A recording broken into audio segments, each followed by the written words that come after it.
वही पार्टिकल इस दीवार में भी है जो मुझ में, लेकिन मैं कॉन्शियस। पोस्ट सिलेक्शन का जिक्र मेरे इस पूरी एनालिसिस के लिए बड़ा ज्यादा इंपॉर्टेंट हो गया, और मेरे सर पे अभी लगा भी नहीं है वो पत्थर, पहले खून आना स्टार्ट हो गया। हम किसी चीज को कैसे देखते हैं ये उस चीज को ही बदल देता है।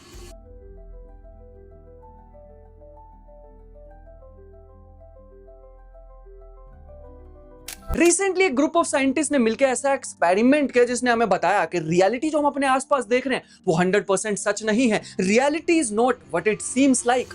लेकिन ऐसी बातें तो हम ऑलमोस्ट रोज ही सुनते रहते हैं। क्या ऐसा न्यू था इस एक्सपेरिमेंट में? क्या ऐसी चीज उन्होंने क्वांटम फिजिक्स के बारे में बताने की कोशिश की जो मैंने इस वीडियो का टाइटल ही लगा दिया है? एक ऐसा एक्सपेरिमेंट जिसने पूरी फाउंडेशन हिला के रख दिया क्वांटम मैकेनिक्स की। क्वांटम मैकेनिक्स की सबसे वियर्ड, सबसे इंटरेस्टिंग, सबसे अजीब, एग्जिस्टेंशियल क्राइसिस देने वाली जो चीज है उसका नाम है क्वांटम एंटेंगलमेंट। इवन आइंस्टाइन भी बोलते थे spooky action at a distance. कैसे हो सकता है कि अगर दो पार्टिकल हैं तो उनके बीच में कोरिलेशन, उनके बीच में एक रिश्ता बना रहेगा, चाहे तुम उन्हें हजारों किलोमीटर दूर भेज दो। एक पे एक्सपेरिमेंट करोगे तो दूसरे की क्वांटम स्टेट पे भी फर्क पड़ता है। अब हम ये क्वांटम संडे वाली सीरीज में मैथमेटिक्स को डिस्कस नहीं करते, सिर्फ इंट्यूशन बिल्ड करने की कोशिश करते हैं। तो इसकी मैथमेटिक्स देखना चाहते हो तो वो हम डिस्कस करेंगे एक लॉन्ग लेक्चर में। अभी के लिए डेप्थ में जाते हैं, फिलोसॉफिकल एंगल से देखेंगे, न्यूरो साइंस के एंगल से देखेंगे, और हम जो सीखते हैं आर्ट, लिटरेचर, उस पॉइंट ऑफ व्यू से भी घुसने की कोशिश करेंगे कि ये चल क्या रहा है। कई बार क्या होता है,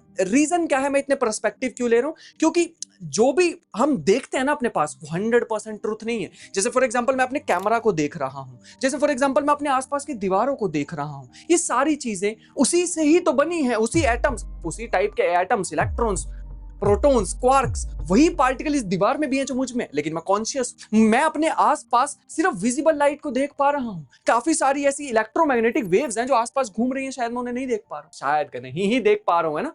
इंफ्रारेड रेज फॉर एग्जांपल नहीं देख पा रहा मैं अपने आसपास, मेरी बॉडी से निकल रही है इंफ्रारेड रेज। हमने पढ़ा हुआ है ब्लैक बॉडी रेडिएशन में, जिस भी बॉडी का टेम्परेचर 0 केल्विन से ज्यादा हुआ वो इंफ्रारेड रेडिएशंस को एमिट करेगा, मतलब रेडिएशंस को निकालेगा। नहीं देख पा रहे हम।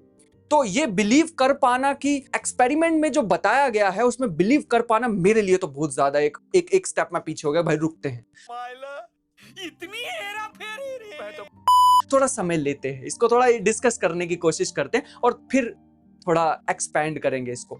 सो एक्सपेरिमेंट में साधारण भाषा में अगर 1 मिनट समरी देना चाहूं तो ये बताया गया है कि क्वांटम एंटेंगलमेंट पॉसिबल है बिना एंटेंगलमेंट के। मतलब मेरे को तो बड़ा ज्यादा फनी लगा। मतलब एक बार जब मैंने पढ़ा ना, एक बार स्टेटमेंट को पढ़ लिया तो मेरे को ऐसा लगा भाई क्या ही चल रहा है साइंस की कम्युनिटी में। लेकिन जब मैंने पेपर को देखा तो थोड़ा सीरियसनेस दिखी, लेकिन बाद में फिर वैसा ही मेरे को लगा कि रुकना सही रहेगा। अभी मस्त जोक मारा, ये हंस रहे हलकट हंस। हुआ क्या कि उन्होंने साइंटिस्ट ने क्या किया, 2 ऐसे सोर्स लिए जो इनडिस्टिंग्विशेबल हैं, तुम नहीं बता सकते 2 सोर्सेज के बीच में डिफरेंस। वो सोर्सेज ऐसे हैं जो फोटोन्स को प्रोड्यूस करते हैं, लाइट को एमिट करते हैं, बस ऐसे समझ लो। लाइट एमिट कर रहे हैं और दोनों इनडिस्टिंग्विशेबल है, कोई फर्क नहीं है। और उनमें से जो फोटोन्स निकल रहे हैं, अगर तुम उन फोटोन को मेजर करने की कोशिश करोगे तो तुम नहीं बता पाओगे कि कौन सा फोटोन कहां से आया है। यही तो प्रॉपर्टी है जिसकी मैं बात कर रहा हूं, इनडिस्टिंग्विशेबिलिटी की बात। नहीं बता पाएंगे। तो जैसे ही वो इनडिस्टिंग्विशेबिलिटी हमें दिखी तो वो ऐसे बिहेव कर रहे थे जैसे वो एंटेंगल्ड हो। वही वाली प्रॉपर्टी कि एक पे एक्सपेरिमेंट करो दूसरे पे फर्क पड़ता है। लेकिन एक सेकंड, एंटेंगलमेंट तो तब होती है ना जब 2 क्वांटम पार्टिकल का ओरिजिन एक ही जगह से हुआ हो या वो इंटरैक्ट किए हो, है ना। यही तो हमने पढ़ा था एंटेंगलमेंट के बारे में। 2 फोटोन लो, टकरा दो फॉर एग्जांपल, या फिर एक फोटोन को लो, एक ऐसे स्पेशल क्रिस्टल में से पास कराओ जो कि उसको 2 पार्ट में स्प्लिट तो नहीं वर्ड सही रहेगा, बट उसको एक फोटोन लेके 2 फोटोन को प्रोड्यूस कर दे और वो दोनों आपस में एंटेंगल होंगे क्योंकि उनका ओरिजिन एक साथ हुआ था। यहां तो ऐसा कुछ था ही नहीं, एंटेंगलमेंट जैसी कोई तो चीज ही नहीं थी, इसलिए उन्होंने इसका टाइटल भी दिया कि एंटेंगलमेंट विदाउट एंटेंगलमेंट। मेरे को बड़ा ज्यादा वियर्ड लगा तो मैंने सोचा इसमें घुसना तो चाहिए ही। अभी थोड़ी देर के लिए इसके टेक्निकलिटीज को, इसकी मैथमेटिक्स को अगर साइड पर रखें तो 2 फोटोन अलग अलग सोर्स से निकल रहे थे, अचानक एक दूसरे में ऐसा रिश्ता बिल्ड कर लिया उन्होंने, ऐसा लग रहा था जन्मांतर से वो एक दूसरे के साथ बंधे हुए, उनके बीच में एंटेंगलमेंट है। अलग अलग सोर्स से निकल के कैसे हो सकता है ये? तो मेरे दिमाग में ये सवाल आया जो तुम्हारे दिमाग में भी इस समय आ रहा होगा कि क्या ऐसा है कि हमारे देखने का तरीका, मेरे को इसीलिए न्यूरो साइंस वाला पॉइंट ऑफ व्यू इसमें घुसा, हमारे देखने का तरीका या फिर ऑब्जर्वेशन ही एंटेंगलमेंट प्रोड्यूस करता है? क्या वो रिश्ता इसी की वजह से बनता है कि किस तरीके से हम देख रहे हैं, या फिर ये जो इनडिस्टिंग्विशेबिलिटी है ये और कुछ नहीं, यही है वो एंटेंगलमेंट। यही वो प्रोड्यूस कर रही है एंटेंगलमेंट।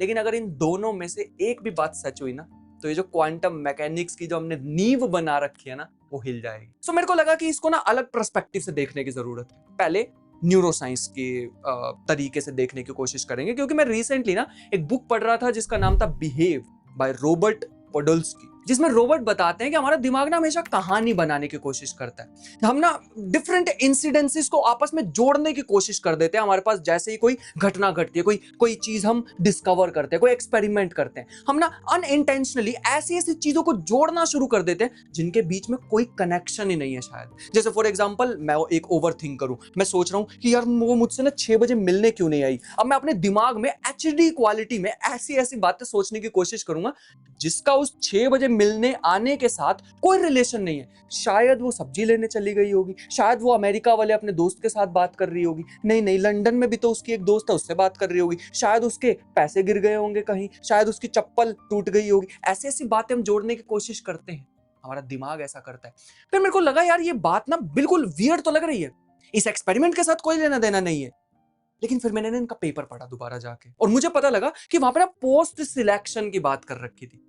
पोस्ट सिलेक्शन का जिक्र मेरे इस पूरी एनालिसिस के लिए बड़ा ज्यादा इंपॉर्टेंट हो गया। वो इसलिए हो गया क्योंकि ना पोस्ट सिलेक्शन का मतलब हमने सिर्फ ऐसा डेटा सिलेक्ट कर लिया जो कि हमारी बातों को सच साबित कर रहा है। वो डेटा हमने ले लिया एक्सपेरिमेंट का, जिससे पता लग रहा है कि एंटेंगलमेंट हुई बिना एंटेंगलमेंट किए, मतलब बिना एक साथ ओरिजिनेट हुए पार्टिकल की वो एक साथ एक रिलेशन भी बना लिया उन्होंने। कितनी कंफ्यूजिंग बात है।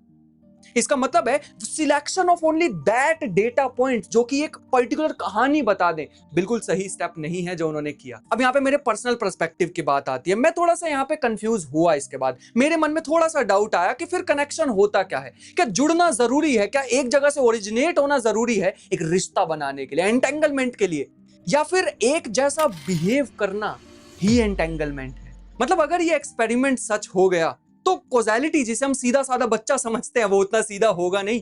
कॉज एंड इफेक्ट तो हमारी फिजिक्स के बेस है यार, मतलब वो तो नींव है। अगर वही हिल गई तो पूरी की पूरी फिजिक्स हिल जाएगी ना।